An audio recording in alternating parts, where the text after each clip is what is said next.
Video, right? So, ito yung second bridge. Then, makita nyo dito yung Big Hill Creek again.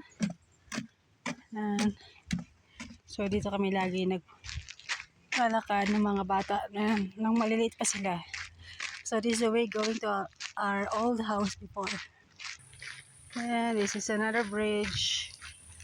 And another creek. Yan, continuation ng Big Hill Creek. And, ito, napakaganda guys. Pagka naglalakad kayo, yan, ito, marami kayong makikita magagandang tanawin. It's nice to connect with the nature. You have peace. Yan. So, yun yung dalawa. Ganyan na sila kalaki. Imagine, 10 years ago, liliit pa niyan. Dito kami lagi nagpupunta. Okay, so we're going for a walk again. And there you go. So today is Sunday, August 27.